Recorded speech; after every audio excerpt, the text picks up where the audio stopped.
Hello students, welcome back to our own YouTube channel LNS classes. आपका बहुत बहुत स्वागत करता है। आज के इस वीडियो में हम क्लास 12th का एक पोएम की समरी को कवर करने वाले हैं जिसका नाम है मैकविटी द मिस्ट्री कैट। इस समरी को बहुत ही इजी वर्ड और इजी लैंग्वेज के साथ में बनाया गया है जो कि बस आपको एक बार में ही याद हो जाने वाला है। अगर आप भी अपने बोर्ड एग्जाम में 99% मार्क्स लेके आना चाहते हैं तो इस चैनल पे अवेलेबल अपने सिलेबस से रिलेटेड सभी वीडियोज़ की एक बार चेकआउट ज़रूर करें। तो चलिए चलते हैं अपने समरी की तरफ हम लोग। तो समरी को हम लोग यहाँ पे 3 पार्ट्स में डिवाइड कर देते हैं, 3 स्टेप्स में डिवाइड कर देते हैं। स्टेप फर्स्ट होता है ऑसम स्टार्ट का। तो ऑसम स्टार्ट कैसे करते हैं? तो the present poem Macavity the mystery cat is taken from our textbook English named Rainbow. प्रस्तुत कविता मैकविटी द मिस्ट्री कैट हमारी पाठ्य पुस्तक इंग्लिश जिसका नाम रेनबो से लिया गया है।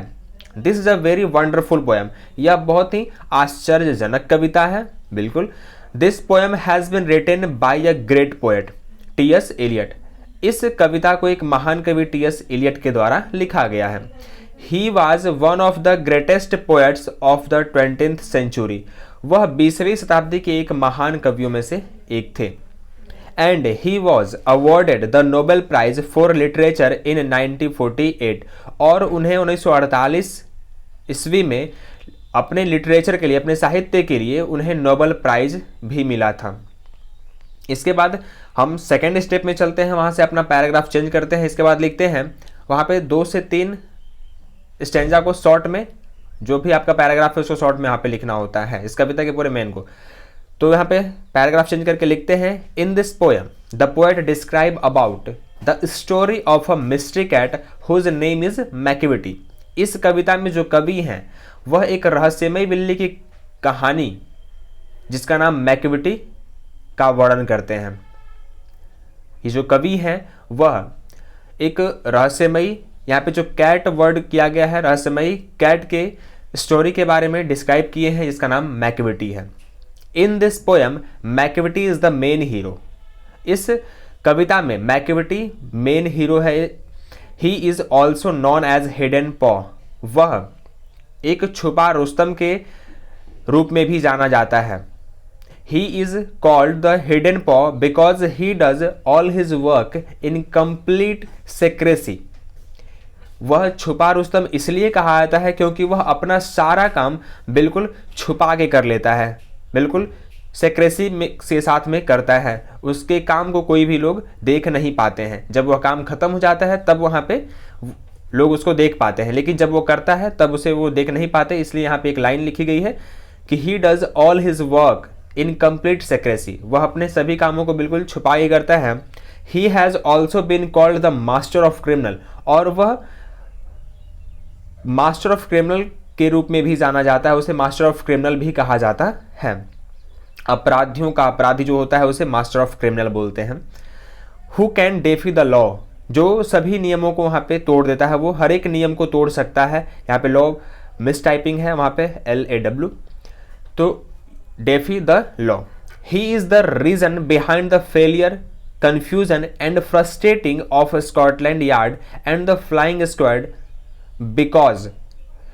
वह फेलियर के पीछे का जो कन्फ्यूज़न है और जो फ्रस्ट्रेशन है स्कॉटलैंड यार्ड के जो पुलिस होते हैं, लंदन पुलिस का जो यार्ड मतलब जहाँ पे लोग रहते हैं, स्कॉटलैंड यार्ड उसको बोला जाता है। और फ्लाइंग स्क्वाड जो उड़ने वाले सैनिकों का एक धक्का होता है उसे बोलते हैं फ्लाइंग स्क्वाड। तो इन सभी का कन्फ्यूज़न है, फ्रस्ट्रेशन का कारण है, क्योंकि by the time they reach the place, क्योंकि जब वो उस स्थान पे पहुंचते हैं where a crime has been committed, जहाँ पे कोई क्राइम अपराध हुआ रहता है, Macavity has already left. Macavity वहाँ से ऑलरेडी बहुत पहले ही जा चुका होता है, भाग चुका होता है। यानी कि एक बार फिर से पीछे चलते हैं। यहाँ पे वह जो स्कॉटलैंड यार्ड है एंड फ्लाइंग स्क्वाड के फेलियर का, कन्फ्यूज़न का और फ्रस्ट्रेशन का कारण है, क्योंकि जब भी वो किसी अपराध के स्थल पे पहुँचते हैं जहाँ पे अपराध हुआ होता है, वहाँ पे मैकविटी वहाँ से ऑलरेडी जा चुका होता है।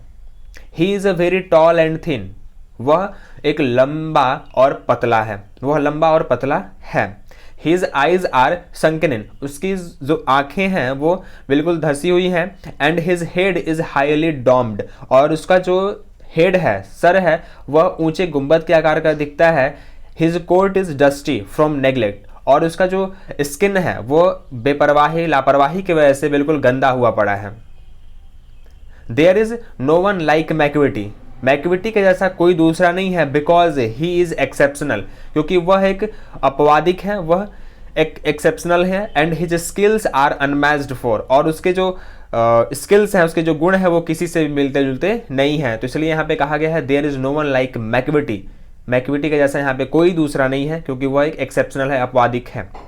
He is broken every human law, वह हर एक मनुष्यों के नियम को तोड़ देता है।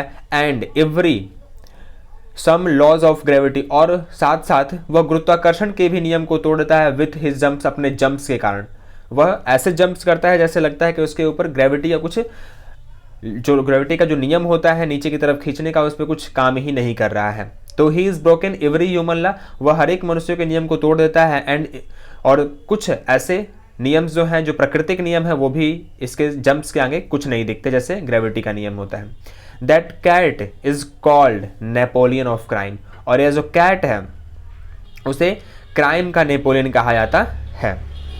That's why this is a very humorous poem, और इस तरह से इसलिए यह कविता बहुत ही हास्यप्रद कविता है। उन्होंने एक सिर्फ कैट को लेकर के, टी.एस. एलियट ने एक कैट को लेकर के इतनी बड़ी कविता, एक लंबी कविता लिखी है, और उसी कविता का समरी हम लोग यहाँ पे कवर किए हैं। So thank you, I hope आपको यह समरी बिल्कुल ईजी लगा होगा, और आप लोग इसे बस एक बार में याद करके अपने बोर्ड एग्जाम में 99% मार्क्स लेके आ सकते हैं। तो मिलते हैं हम लोग नेक्स्ट वीडियो में, तब तक के लिए टेक केयर,